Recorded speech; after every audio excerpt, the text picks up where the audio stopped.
want to dislike Adam Vinatieri because of the most of those kicking points that he accumulated were against my Buffalo Bills, or definitely while winning the division over the Buffalo Bills.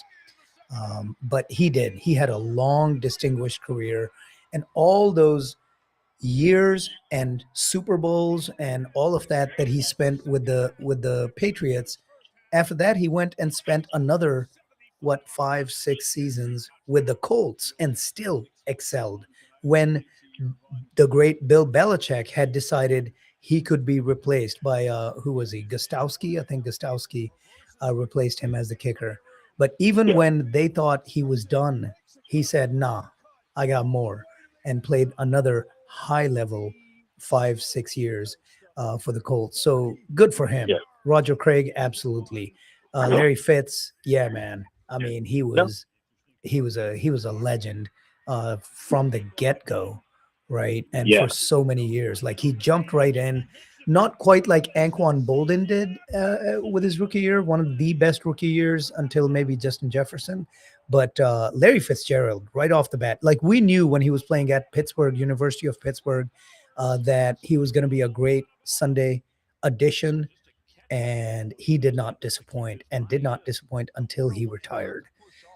Yeah. Um, No, you know, and one I was surprised I did not see, and a few other people talked about this as well, but a couple of the players, Reggie Wayne, Eli Manning, Frank Gore, even, right? These were some players I thought may have made the first ballot, but looks like they'll probably be going in, hopefully in the next couple of years. But those are a couple of players that I was expecting to see in this year's Hall of Fame induction as well. yeah, no, absolutely. Look, a lot of people don't realize. I'm gonna get back to Larry Fitzgerald just so everybody understands. Yes, he did not win a Super Bowl, but remember that was that one of the greatest Super Bowls of all time between Ben Roethlisberger and Kurt Warner, where he had 7 catches, 127 yards, 2 touchdowns, including that stupendous 64-yard fourth quarter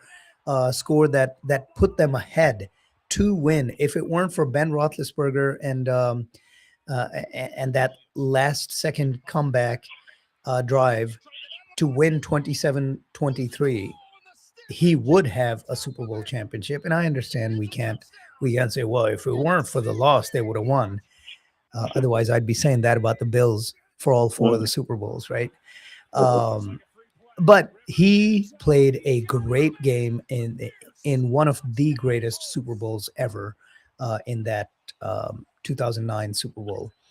So he did his part, but more importantly, so spent all 17 of his years, 17 years as a wide receiver with the same team, Arizona Cardinals.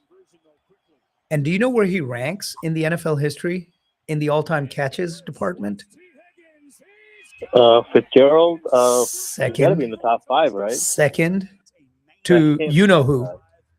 to Jerry Rice. Jerry Rice. The answer is always Jerry Rice when it's a wide receiver question. Yeah. Do you know where he ranks in receiving yards with his 17,492 yards? Second. Do you know to whom? Jerry Rice. Jerry Rice.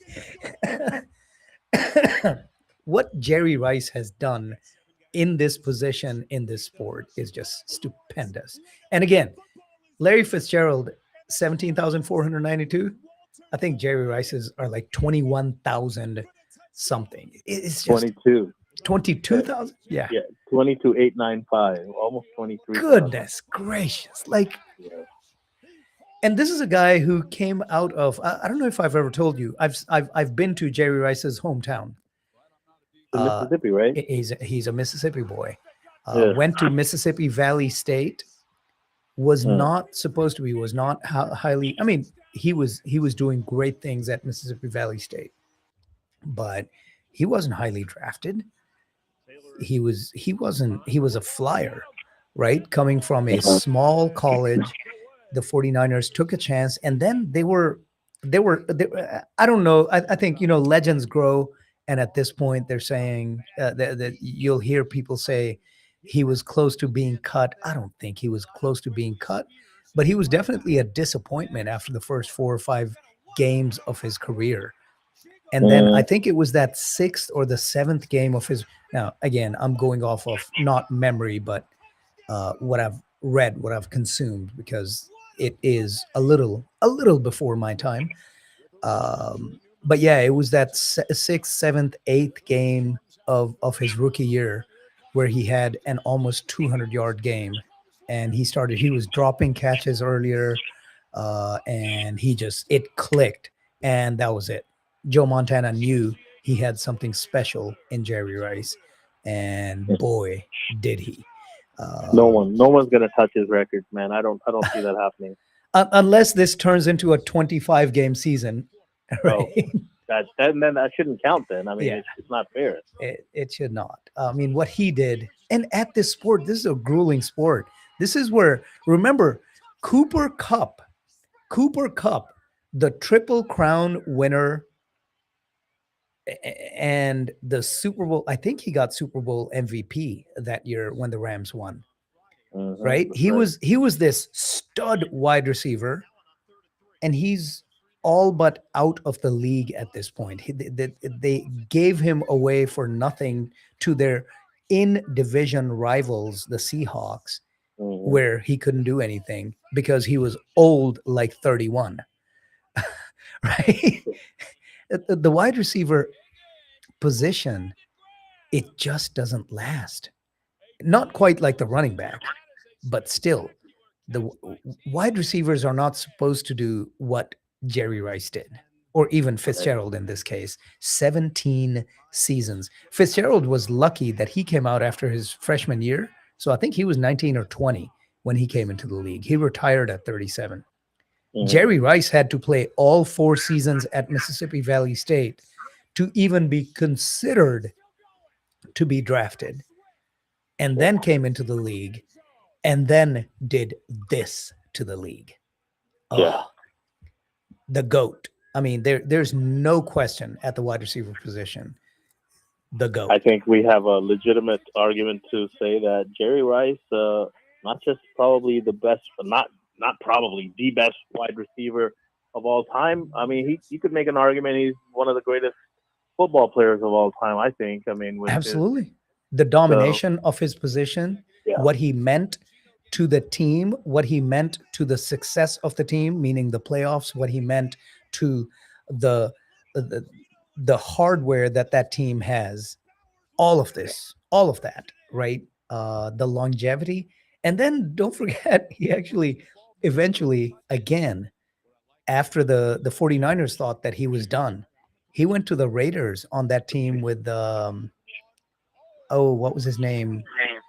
The quarterback, the early offense of he's Chucky. from the Chiefs, wasn't he?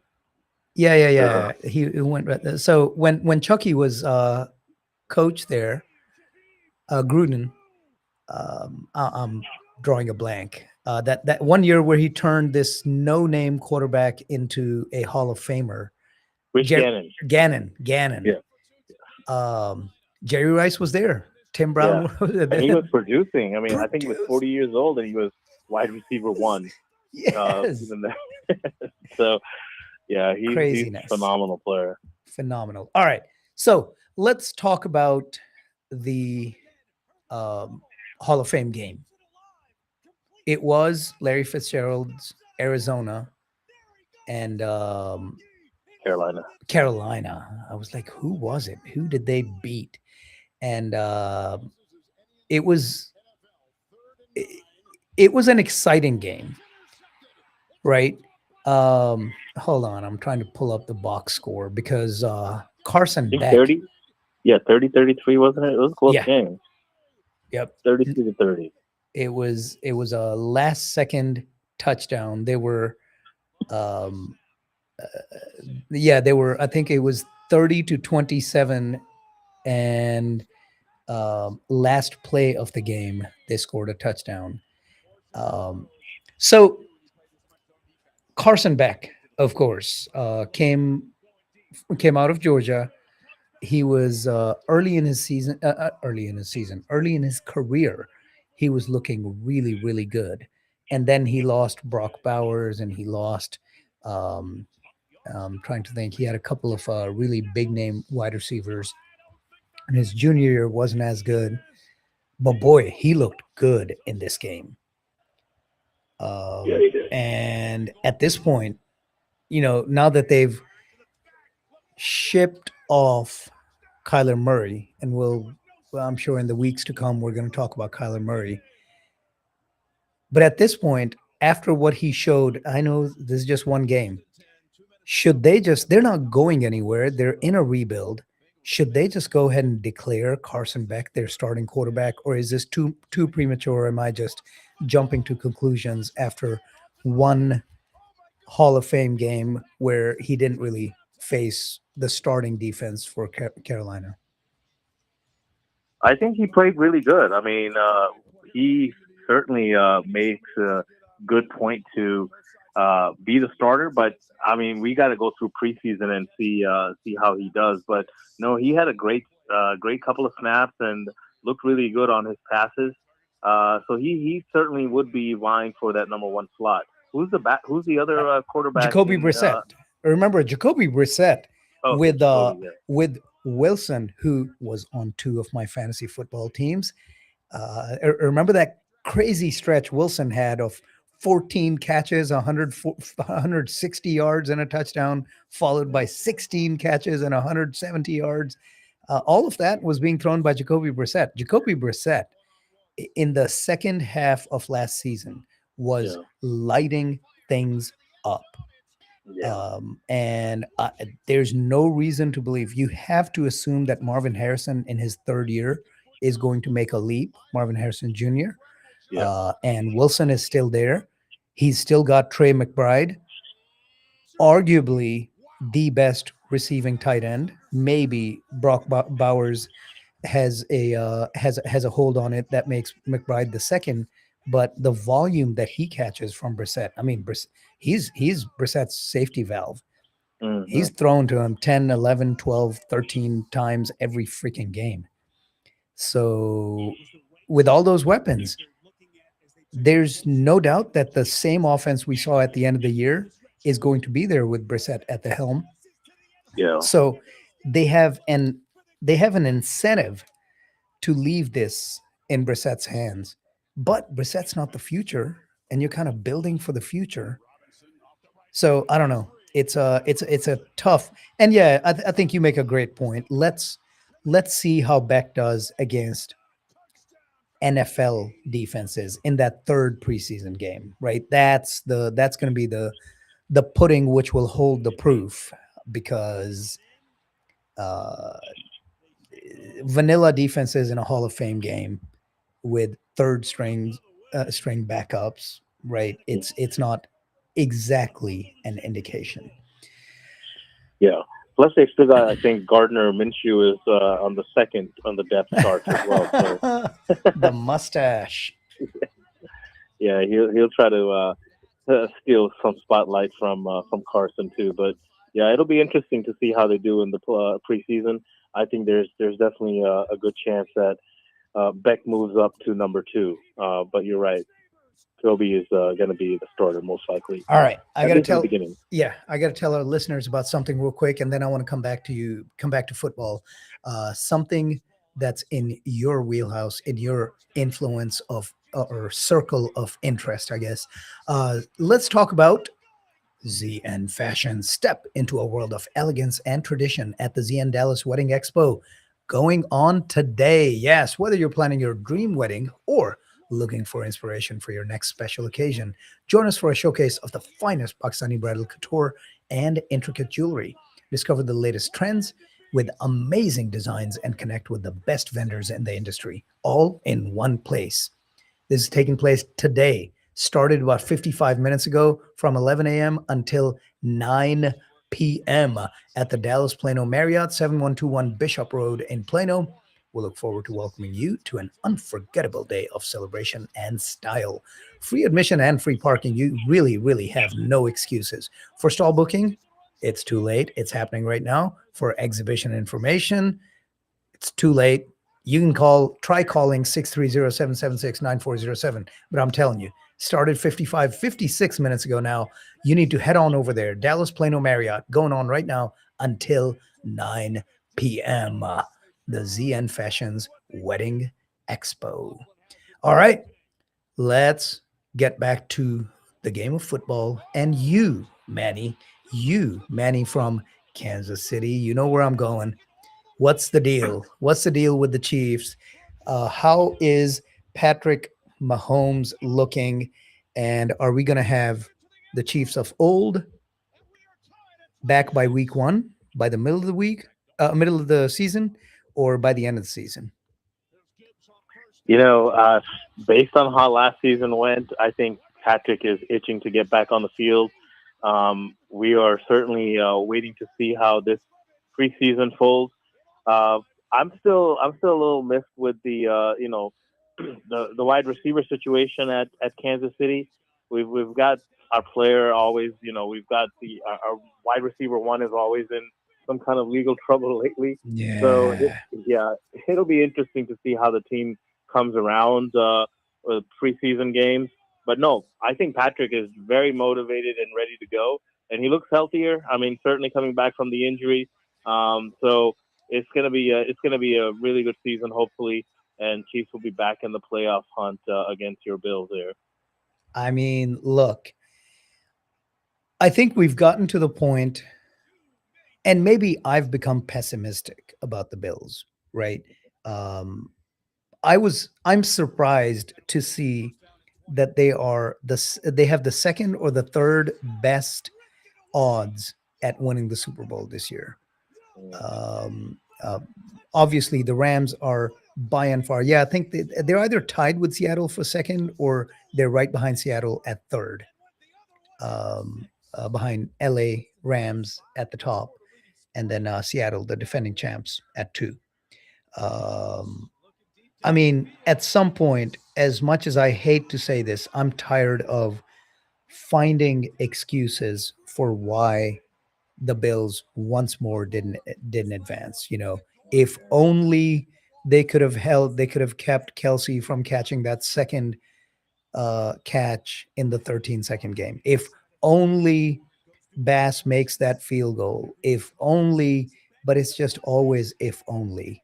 Right. If only that deep ball doesn't, that insane deep ball. And it was a well thrown ball by Denver, but 3 defenders there, and you're allowing a 40-yard deep ball being completed to their third string wide receiver on 3rd down. Like, it's just this insane. And then not to mention that interception that wasn't an interception of the deep dime that Josh Allen dropped. So, but I'm tired of finding excuses. I'm tired of annual heartbreak. I need this team to come through and freaking deliver. Preseason starts in less than a week now, right? First games are, I think, Chiefs are playing the Rams on the 15th. So yeah, we're looking forward to getting some of these games started here. Absolutely. All right, Manny, wonderful conversation today. We are gonna the Hall of Fame was great to get under our belt, but yes, I think next week we're gonna be seeing a little bit more from a little bit more of the final team roster shape up, but it's gonna take a while. It's gonna take a while because the season does not. By the way, the season does not kick off on a Thursday like it always has. There is a game on Thursday, September 10th, 49ers at the Rams, but before that, on Wednesday, September 9th, is the season opener where the defending champs Seahawks host the team they beat in the Super Bowl, the Patriots. The NFL knows how to create drama. Super Bowl matchup will be kicking off the season on September 9th. And yeah, we'll see. We'll see how it goes for the Patriots. Manny, always a pleasure. Thank you so much. Have a wonderful, wonderful rest of your weekend. And the next week, we'll talk next Sunday. All right, buddy. Thank you. Thank you. That was Manny from Kansas City. This is Rizwan signing off. You've been listening to the Sports Spotlight. Coming up right after now, from X to Z, me with Samara, bringing to you a bridge to the generation gap, one conversation at a time. Coming right up. Tune in. You're listening to Radio Azad on KDXX 107.9 FM HD4, Louisville.